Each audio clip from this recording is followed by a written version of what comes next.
Slavu Dievam par šo dienu, ka mēs varam atkal satikties, dārgie. Un tagad es runāšu par burvistībām, burviem, dažādiem lāstiem, bet palūksim Dievu. Arī jūs lūdziet ar savām lūpām. Mūsu kunga Jēzus Kristus vārdā es sasienu visādus ļaunos garus un pavēlu viņiem attiet no sava prāta, no savām ausīm, gara acīm prom. Un visādi lāsti, lai izjūk, pajūk no maniem prom, kas ir pret maniem lādējušies, pret maniem bērniem, pret manu namu. Un tagad es īsumā gribu izstāstīt par lāstu būtību, par burviem, ko Dievs par viņiem īsumā raksta. Nu, daudz jau vietas ir, bet visi es nevaru izlasīt laika trūkuma dēļ, jo es cenšos iekļauties 10-15 minūtēs maksimāli, kā kuro reizi iznāk, un kā Dievs dod gudrību. Tāpēc es izlasīšu īsumā ātri tādas vietas, un pēc tam jūs variet paši pēc tam viņas atrast, pārdomāt. Tas ir apstuļu darba 19. nodaļa. Tur ir daudzi, kas bija kļuvuši ticīgi, nāca atzīdamies un izstāstīdami savus darbus, un labs skaits to, kas bija nodarbojušies ar burvju mākslām, nu, burvju ekstrasens, jā, sanesa grāmatas, un tas sadedzināja visu acu priekšā. To vērtību noteica un saskaitīja, tur, nu, milzīgi daudz sudraba gabalu. Nezinu, cik tur tā summa, tā jau sāc, ka ļoti daudz. Tad mēs redzam, ka arī ticīgie, arī kristieši, kas bija, viņi turpināja nodarboties ar burvistībām. Un tad, kad viņi redzēja, ka Pāvils darīja brīnumus, kad Dievs dara brīnumus, ja, ne tikai velns, jo tas ir muļķīgi iedomāties, ka tikai velns dara brīnumus, bet svēti cilvēki arī dara brīnumus, un Dievs teica, ka ticīgiem ieslīdzījušas zīmes, viņi uzliks rokas, un slimie kļūs veseli un velnus izzīs. Tāpēc mums ir jāsaprot, ja mēs esam ticīgi, tad mums ir jāpārbauda sevi. Ir teicis, Pāvils teica, pārbaudiet, vai jūs esiet ticībā. Kā pārbaudīt? Viņš pārbaudiet spēku. Ir teicis, ja jūs būsiet iekš manis un es iekš jums, 15. Jāņa evaņģēlija nodaļa, tur ir rakstīts, visu, ko jūs lūgsiet, to es jums došu. Un tāpēc ticīgi jau uzliks rokas uz neveseliem un tie kļūs veseli. Tāpēc uzliekiet rokas pirmkārt uz sevīm, uz saviem tuviniekiem un pārbaudiet, kas ir neveseli. Un tādā veidā mēs redzam, ka ticīgie nodarbojās ar burvistībām. Un kas tad viņiem par to būs, kā saka, pēc nāves, ja viņi nenožēlos grēkus? Ja? Tad rakstīts ir Galatiešiem 5. nodaļā, tā ir ļoti svarīga vieta, kad, bet zināmi ir miesas darbi, tie ir netiklība, nešķīstība, izlaidība. Netiklība, nu tas ir visāda maucība, ja, visāda tur, kā teikt, visādās formās tur seks un tā tālāk, bez precēšanās, bez svētas dzīves, izlaidība, ka cilvēki visādas ar pornogrāfiju skatās un tam līdzīgi. Nu, tur par to var daudz runāt, bet nu īsumā es tā cenšos. Elku kalpība, ka mājās ir visādas bildes, tur Marijas vai tur Jēzu Kristu vai tur tēli no koka taisīt, visi tie ir elki. Un ir teicis, ka romiešiem vēstulē 1. nodaļa palasīt obligāti, ka tie kristieši, kas nepateicās Dievam, Romas kristieši taisa viņiem, Dievs iedeva atžgāru no prātu, ka viņi sāk taisīt līdzīgi srāpuļiem un dzīvniekiem un cilvēkiem tēlus, viņus pielūgt. Un par to raksta Mūzes bauslībā, kad netaisiet neko, kas ir debesīs un uz zemes, un nepielūdziet viņus. Nekādu nestābu, arī krustu nevar pielūgt, tāpēc, ka tas ir stabs.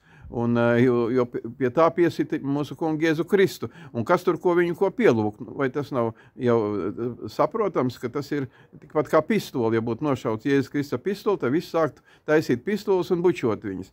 Tā kā drusciņi cilvēkiem jāsajēdz ar tāpat visādas Marijas, jo viņa debesu valdniece atzīta. Jo Marija, Jēzus Kristus ir māte, svētā jaunava, viņa nav atzīta, Jēzus viņas neatzina pa kādu debesu valdnieci. Viņa vienkārši ir svēta jaunava, kas piedzemdēja mūsu kungu Jēzu Kristu. Un viņas nav jāpielūdz, jo viņai nekāda loma nav šī gadījumā, lai mēs viņas pielūgtu. Jo teica, ka mums būs pielūgt Dievu garā un patiesībā. Tēvu, ja, mums būs pielūgt Jēzu Kristu, un mums būs lūgties svētajā garā. Tā kā viss tādas mācības par debesu valdnieciem, ka viņas jātaisa no koka vai no akmens un visādas bildes, tā viss ir elkdievība, tas viss ir sātanisms. Jo, teica, kam ir dalība ar elkiem, tam ir dalība ar sātaniem. Tā kā, ja jūs esiet elku turētāji, jūs esiet velnu turētāji, jo arī tie elki taisa brīnumus, tāpēc, ka rakstīts ir 2. vēstulē Fesaloniķiešiem, varētu palasīt 3. nodaļu, tur ir skaidri un gaiši rakstīts, ka tie, kas nepieņēma mīlestību, uz viņiem gudrības mīlestību, tad uz viņiem uzgāja maldu gars un sāk taisīt visādas zīmes un brīnums, visādas zīmes un brīnums. Mēs redzam, ka ne jau katrs gars, kur sludina Jēzu Kristu, kas ir miesā atnācis, var būt, teiksim, no Dieva, jo var jau sludināt Jēzu Kristu miesā atnākuši, bet ja turpina elkus pielūgt, ar maucību nodarboties, ar kārtīm, zīlēt kārtis, tad tur ir cits kungs, jo Jēzus teica, jūs darāt savu tēvu sātana prātu. Tā kā mums, ja mēs darām savu tēvu Dievu prātu, tad mums jābūt ir paklausīgiem viņa baušļiem, viņa mācībai. Tas ir rakstīts 1. vēstulē korintiešiem, atšķiriet 14. nodaļā, tur ir rakstīts, ko Pāvils saka, es jums rakstu, tās ir Dieva pavēles. Un ja kas ir garīgs, tad viņš to saprot, viņš to pilda. Tāpat arī Pēters par Pāvilu teica tā, apstulis Pāvils pēc dotās Dieva gudrības raksta, ko daudzi sagroza priekš savas bojājas. Tas ir rakstīts 2. Pētera vēstulē 3. nodaļā. Tāpēc, dārgi, izlasiet Bībeli un neticiet nevienam viltus mācītājiem, jo caur tiem viltus mācītājiem paši sev ļaunu darāt un nonākiet burvistībā, nepaklausībā Dievam, antikrista rokās. Tāpēc, dārgie, lasiet Bībeli, kamēr vēl tie antikristi to Bībeli nav iznīcinājuši, kas ir mums pieejama, un ticiet Dieva vārdam, jo ir rakstīts Galatiešiem 1. nodaļā, apsols Pāvils teica, ja pie jums pat atnākšu es vai kāds cits un mācīs kaut ko citu, tad anafema, un viņš saka, un tas nozīmē, noņemts no draudzes nost, kad viņš neies debesu valstībā, tā kā nolādēts. Arī Pāvils saka, kas nemīl mūsu kungu Jēzu Kristu, maranafa, tas ir arī tā kā nolādēts. Un tie, kas pielūdz elkus, lasiet 1. nodaļu romiešiem, arī rakstīts, ka viņi ir nolādēti par to, ka viņi jau pielūdz elkus visādas. Viņi jau ir nolādēti, jo viņi tad ir homoseksuālisti, lesbietis un visādi ļaunumu dara. Un tas jau ir pirmā pazīme, ka viņi zem lāsta, viņiem uzgājas maldu gars virsū. Tāpēc tā arī ir burvistība. Nu, un ka viņiem ir burvistība, tas nozīmē uzgājas maldu gars, viņi arī var darīt brīnumus. Šie elki var darīt brīnumus, tāpat kā ekstrasensi un kā tie burvi Ēģiptē, kur bija faraons ar tiem ekstrasentiem pret Mūzu un Dievu. Tā kā mēs varam palasīt Bībeli un daudz ko uzzināt. Un īsumā, ko es jums gribu pastāstīt, ka visi burvi, visi, kas liek kārtis un iet pie burviem, un citus cilvēks nolāda, un burvās viņi tiks ellē iekšā. Un mums ir iespēja, teiks, tajā pašā Pētera vēstulē, 3. nodaļā, 2. Pētera vēstulē, kad savu dzīvi uzskatiet par iespēju izglābties. Mēs ko varam tagad izdarīt? Īsumā. Protams, ir jānokristās, jānožēlo grēku, kā Pēters saka, nokristiet, tātad nožēlojiet grēkus, tas nozīmē atstāt visas buršanās, visu to nožēlot, visas burvu grāmatas sadedzināt un pateikt ar saviem vārdiem, kad es atsakos sātanu no tavas varas, es atsakos sātanu no visām burvistībām, no visām burvu grāmatām, es atsakos no visiem lāstiem, ko es pret kuru cilvēku esmu lādējis un viņu nolādējis, un par saviem bērniem, ko es esmu tiesājis un lādējis, lai tas nekas nepiepildītos.